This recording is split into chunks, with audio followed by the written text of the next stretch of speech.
आज हम pros discuss करने जा रहे हैं।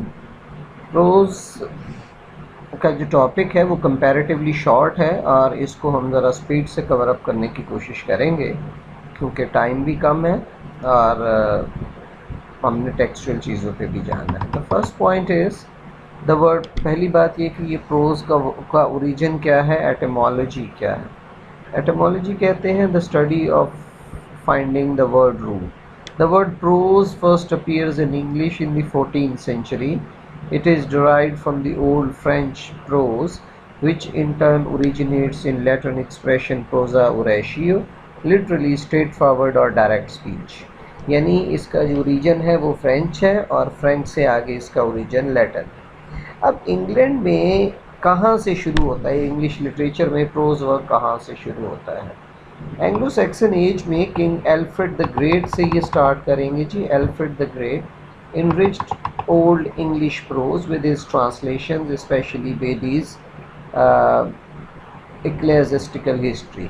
ये वेनरेबल बेडी नाम का एक शख्स था, इसने लैटिन में एक बुक लिखी थी, the religious history of English people, यानी ecclesiastical history of English people. King Alfred the great ने इसका इंग्लिश में ट्रांसलेशन किया था, लेकिन ये ओल्ड इंग्लिश थी ज़ाहिर है, और ये बात हम देख चुके हैं कि ओल्ड इंग्लिश में और जो है मिडल इंग्लिश, उसमें कुछ भी कॉमन नहीं है, वोकैबलरी भी बहुत डिफरेंट है, क्योंकि बाद में फिर फ्रेंच इन्फ्लुएंस से चीज़ें ऑल टुगेदर चेंज हो गई थी। एक और नाम हमारे पास डार्क एजेस में एल्फ्रिक का है। एल्फ्रिक एक प्रीस्ट था, पादरी था, और इसने भी प्रोज लिखी थी ओल्ड इंग्लिश पीरियड में, और इसकी जो प्रोज, इसने जो लैटिन सरमन्स थे, इंग्लिश रिलीजियस सरमन्स थे, उनका लैटिन से इंग्लिश में ट्रांसलेशन किया था। And he is famous for his grammar, homilies and lives of saints. ये इसके 3 वर्क्स हैं। Aelfric's prose is natural and easy and is often alliterative, और ये बात हम डिस्कस कर चुके हैं पोइट्री में भी कि एंग्लो सैक्सन पोइट्री जो थी वो एलिट्रेशन उसमें बहुत ज़्यादा इस्तेमाल होती थी। उसके बाद हम आते हैं जी इंग्लिश हिस्ट्री के उस पीरियड में जहाँ से प्रिंटिंग प्रेस शुरू होता है। तो विलियम कैक्सटन नाम का एक शख्स था, 14, इसकी एज मेरा ख्याल आप लोगों को याद रखने की ज़रूरत नहीं है, सिर्फ ये याद रखें कि विलियम कैक्सटन कौन था। ये एक प्रिंटर था जी। ये जर्मनी में और बेल्जियम में और यूरोप में सफ़र भी करता रहता था, और बेल्जियम में ही सेटल था। तो वहाँ पे इसने प्रिंटिंग प्रेस की टेक्निक सीखी थी, क्योंकि जर्मनी में जॉन गॉटेनबर्ग ने प्रिंटिंग प्रेस ईजाद किया था। तो कैक्सटन ने क्या किया कि उसने he made and printed 24 translation, French, Dutch और लैटिन टेक्स्ट की उसने इंग्लिश में ट्रांसलेशन की। और जो उसकी सबसे मशहूर ट्रांसलेशन है, या सबसे पहली बुक जिसे कहते हैं इंग्लिश में जो ट्रांसलेट की गई, वो था the recall of the histories of Troy. 17 कुछ बुक्स में आपको 1471 नज़र आएगा, कहीं पे आपको 1472 और 3 भी नज़र आएगा। तो इस भी डेट में ज़ाहिर थोड़ा सा इशू है, कुछ में डिफरेंट बुक्स में डिफरेंट डेट्स आती हैं। अच्छा, रिकॉल, अगर ये क्वेश्चन आता है कि what was the first book published printed in English, तो उसका नाम था जी the recuyell of the histories of Troy. ये एक फ्रेंच वर्क था, इसकी ट्रांसलेशन की थी विलियम कैक्सटन ने, और इसको प्रिंट किया था जब वो जर्मनी में रहता था, और ये बात है 1471 की या 73 या फिर 74 की। और ओरिजिनली ये जो रिकॉयल थी ये लिखी गई थी 1464 में, फ्रेंच में लिखी गई थी। मेरा ख्याल है इसको, ये पॉइंट शायद आपको याद रखने की ज़रूरत नहीं है कि फ्रेंच में क्या था। Recoil of the history of Troy was the first book printed in English language, translated and printed by William Caxton in Belgium. उस वक्त ये बेल्जियम में रह रहा था। Caxton probably printed his translation in 1473 और 74, ऊपर आपको 71 भी नज़र आ रहा है, इन बर्ग्स जो था ये बेल्जियम की एक सिटी थी। William Caxton was an English merchant, diplomat and writer. Diplomat, writer भी था, प्रिंटर भी था। कैक्सटन प्रेस, इसने फिर विलियम कैक्सटन ने 1476 में इंग्लैंड में कैक्सटन प्रेस इस्टेब्लिश किया था, प्रिंटिंग प्रेस इसने लगाया था। He was the first to translate Aesop's fables in 1484 from Greek. अब ये ग्रीक लैंग्वेज में एसप्स फेबल्स लिखी हुई थी। एसप्स फेबल वो हैं ये जो ग्रीड डिस्कर्स है और द हेयर एंड टॉर्टोइस है और ये जो बच्चों वाली मॉरल स्टोरीज़ हम पढ़ाते हैं इन्हें एसप्स फेबल्स कहा जाता है। और कहा ये जाता था कि ये एसप की फेबल्स थी। तो ग्रीक में ये लिखी हुई थी, इसने इनको ट्रांसलेट किया और फर्स्ट टाइम 1484 में इंग्लिश में इनको इसने पब्लिश किया था। The first book Caxton is known to have produced was an edition of the Chaucer's The Canterbury Tales। अब ये बात है इंग्लैंड में, जो उसने पहली इंग्लिश बुक पब्लिश की थी बेल्जियम में, वो the recall of the history of English people था, हिस्ट्री ऑफ ट्रॉय था। लेकिन ये जो थी बुक, ये इंग्लैंड में जो पहली बुक प्रिंट हुई वो चौसर की कैंटरबरी टेल्स थी।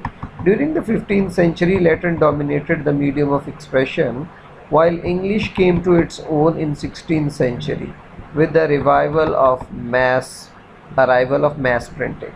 अच्छा, अब ये बड़ा इम्पॉर्टेंट पॉइंट है कि इंग्लैंड में जो प्रोज की हिस्ट्री है वो शुरू बड़ी लेट होती है और अगर है भी तो बड़ी फ्रेगमेंट्री है और बहुत छोटी है।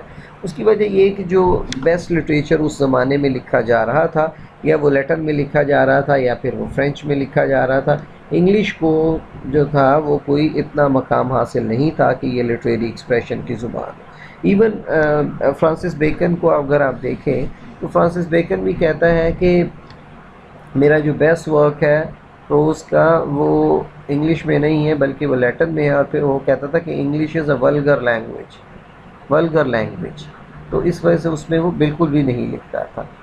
अब ये टॉमस मूर की आप यूटोपिया देखें, ये भी एलिज़ाबेथन था टॉमस मूर, और 1478 से 1535 तक है। एलिज़ाबेथ से पहले इसकी डेथ हो गई थी। तो इसको आप देखें कि इसने भी लैटिन वर्क ज़्यादा लिखे थे और इसकी फेमस बुक यूटोपिया जो है वो प्रोज वर्क में बहुत बड़ा नाम है, लेकिन ये भी उसने लैटिन में लिखी थी। नेक्स्ट वही पॉइंट है कि जी हु रोट यूटोपिया, तो यूटोपिया बाय टॉमस मोर। तो ये क्वेश्चन आ सकता है कि जी ये बुक किसने लिखी, यूटोपिया टॉमस मोर ने लिखी। और एक और एक बुक है द प्रिंस, वो मिकावली ने लिखी थी, निकोलो मिकावली ने, वो इटालियन था, इटालियन लैंग्वेज में लिखी गई थी। अच्छा जी, द लाइफ ऑफ जॉन पिकस, the history of Richard III and number of tracts and letters जो टॉमस मूर ने लिखे थे, तो ये प्रोज वर्क से आगाज़ होता है। Sir Thomas Malory died 1474, was well known for his romance Morte d' Arthur. अब ये सिर्फ आपने याद रखना है कि जी मॉड डी ऑर्थर यानी द लेजेंड और द मिथ ऑफ आर्थर जो था ये सर टॉमस मैलोरी ने लिखा था। इसकी डेट ऑफ डेथ भी याद करने की ज़रूरत नहीं, बस आपको इम्पॉर्टेंट बात याद रखिए। इंग्लिश प्रोज में जो एक इम्पॉर्टेंट वर्क है जी वो यूनिवर्सिटी वेट्स का भी है। तमाम के तमाम यूनिवर्सिटी वेट्स जो थे यूनिवर्सिटी ग्रेजुएट से, ऑक्सफोर्ड और कैम्ब्रिज से, तो ना सिर्फ ये ड्रामा लिख रहे थे और पोइट्री लिख रहे थे बल्कि ये लोग प्रोज भी लिख रहे थे। और उस ज़माने में जो प्रोज लिखी जा रही थी वो प्रोज छोटे छोटे पम्फलेट की शक्ल में थी, सिंगल पेज की शक्ल में थी, जिसे हाथ से भी कॉपी किया जा सकता था और वो पढ़ के सुनाए जा सकते थे। इस किस्म की वो लिखी जा रही थी। अब जॉन लिली का बहुत कंट्रीब्यूशन है प्रोज में। वो ऐसे कि इसका एक वर्क था जी यूफियस द एनाटॉमी ऑफ विट, 1579 में इसने लिखा था यूफियस द एनाटॉमी ऑफ विट। इससे ये बहुत फेमस हो गया था। फिर इसका एक और वर्क था यूफियस एंड हिज इंग्लैंड। यूफियस इसका एक करैक्टर था जी इसके वर्क का। Was lilies other notable prose work. और यहीं से जो यूफिमिज़म की टर्म है वो इंग्लिश में दाखिल होती है। यूफिमिज़म की टर्म आपको फिगर्स ऑफ स्पीच में भी आएगी और पेपर में भी आ सकती है। और इसका मतलब ये होता है कि किसी सख्त बात को माइल्ड अल्फाज में कहना। मसलन हम ही इज़ डेड की बजाय कहेंगे ही हैज़ पास्ड अवे। तो अब ये पास्ड अवे का एक्सप्रेशन इस्तेमाल करना जो है वो जो है यूफिज़म है, यानी हार्ड रियलिटी को सॉफ्ट वर्ड्स में बयान करना। अब ये नेक्स्ट बड़ा इंपॉर्टेंट पॉइंट है जी। All through the Elizabethan period there was a flood of short tracts. Short tract means documents, manuscripts, pamphlets लिखे जा रहे थे एलिज़ाबेथन एज में, लेटर्स की फॉर्म में था। और सरमन्स जो थे, जो रिलीजियस खुतबे थे, वो भी लिखे जा रहे थे इंग्लिश में। तो इससे ये जो फ्लड आया उससे प्रोज को थोड़ा वो मिला, राइज मिला। और इनके टॉपिक्स क्या थे? रिलीजन पे थे, पॉलिटिक्स पे थे और लिटरेचर पे थे। ये यूनिवर्सिटी वेट्स भी लिख रहे थे और बाकी लोग भी लिख रहे थे। फिर आ गया जी डन सरमन्स। जॉन डन जो था, अगरचे वो पोइट था, लेकिन इसके जो सरमन्स हैं, जो रिलीजियस सरमन्स हैं, जब ये कैथोलिक था पहले और फिर बाद में चेंज हो के प्रोटेस्टेंट बन गया और ये Saint Paul's Cathedral in London का डीन भी बना, तो इसके जो मजहबी और रिलीजियस सरमन्स थे जो संडे की सर्विस में ये देता था, वो जब पब्लिश हुए तो वो भी एक प्रोज वर्क बन गया। और सबसे इम्पॉर्टेंट इसका जो वर्क था वो था डेथ्स टोल 1613 में। अच्छा जी, उसके बाद flood of translations from French, Latin and Italian promoted pros.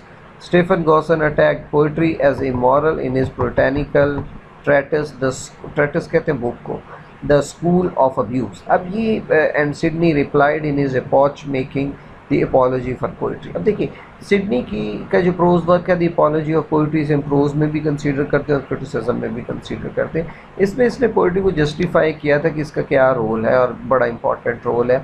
और ये स्पेंसर का फ्रेंड था, एडमंड स्पेंसर का, और स्पेंसर के बारे में आपको पता है कि वो पोइट्स को बहुत हाई स्टेटस देता था, बहुत हाई स्टेटस देता था, और वो कहता था कि they are creators like God. और हाई कॉन्सेप्ट ऑफ पोइट्री का वो कायल था, high calling of the poetry का वो कायल था।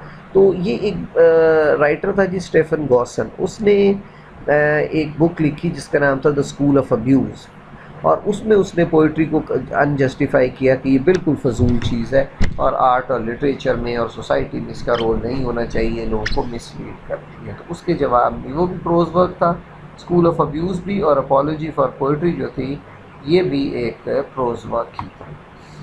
अच्छा जी, Philip Sidney is remembered for his prose romance Arcadia. ये आपने याद रखना है कि जी आर्केडिया क्या है जी, ये प्रोज रोमांस है। किसने लिखा है? सर फिलिप सिडनी ने लिखा है। सर फिलिप सिडनी कौन था? ये एलिज़ाबेथन था। His critical essay apology for poetry, sonnet collection, Astrophel and Stella. Philip Sidney के जी ये वर्क है, कौन कौन से? अपॉलॉजी फॉर पोइट्री है, सोनेट कलेक्शन है इसकी, और Astrophel and Stella. Astrophel and Stella जो है ये इसके पोइट्री के वर्क्स है। Beginning in the pamphlets, character sketches and other miscellaneous writings, English essay developed in the works of Bacon. अच्छा, अब आप देखें कि इंग्लिश ऐसे, अगरचे ये फ्रांस में मॉन्टेन ने, MONTAIGNE, मॉन्टेन नामी एक फ्रेंच था जिसने एक नई चीज़ निकाली थी, ऐसे राइटिंग, कि किसी भी एक पर्टिकुलर टॉपिक पे अपनी थॉट्स को जमा करके लिख दिया जाए तो उसको कहते थे ऐसे।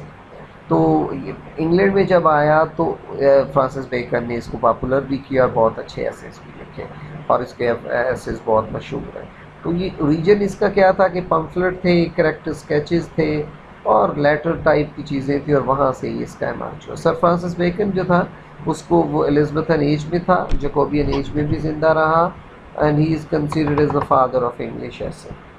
और उसके एसेस जो थे वो 3 एडिशंस में पब्लिश हुए, 1597 में, 1612 में और 1625 में। Besides essays, Bacon also wrote the Advancement of Learning, the New Atlantis. ये बहुत इंपॉर्टेंट वर्क है जी फ्रांसिस बेकन का, आपने याद रखना है, एडवांसमेंट ऑफ लर्निंग और न्यू अटलांटिस। न्यू अटलांटिस में वो एक, जिस तरह टॉमस मोर ने लिखी थी ना यूटोपिया, इसी तरह वो यूटोपिया की बात करता है कि कैसी सरजमीन होगी, और उसमें बताता है कि वो राइटर जाता है वहाँ पे, तो वहाँ के लोग उसे बताते हैं कि हम कितने एडवांस हैं। और इसमें द न्यू अटलांटिस में आपको फ्रिज का कॉन्सेप्ट मिलेगा। वो कहते हैं कि हमारे पास बड़े बड़े बॉक्सेस हैं जिसमें हम चीज़ों को ठंडा रखते हैं और वो देर तक सही रहती हैं। फिर हाइब्रिड बीजों का कॉन्सेप्ट है, फर्टिलाइज़र्स का कॉन्सेप्ट है। ये उस ज़माने के हिसाब से बड़ी एडवांस चीज़ें, तो उस वक्त कोई सोच भी नहीं सकता था, लेकिन इसने न्यू अटलांटिस में उन चीज़ों का रेफरेंस दिया है। बेकन का जो स्टाइल है जी उसको एफोरिस्टिक स्टाइल कहते हैं। एफोरिस्टिक होता है short, witty, compact, comprehensive style, और यूटिलिटेरियनिज्म होता है मादियत परस्ती, यानी किसी भी चीज़ के फ़ायदे को देख के उसको देखना। तो यूटिलिटेरियनिज्म की वजह से बेकन मशहूर है। और बेकन के जो मशहूर एसेज हैं वो कौन से हैं जी? ऑफ ट्रूथ है, ऑफ फ्रेंडशिप है, ऑफ लव है, ऑफ ट्रेवल है, ऑफ पेरेंट्स एंड चिल्ड्रन है, ऑफ मैरिज है, और of marriage and single life है, of anger, of revenge, of death. तो ये था जी फ्रांसिस बेकन। फ्रांसिस बेकन तक जो है हम पहला लेक्चर एंड करते हैं।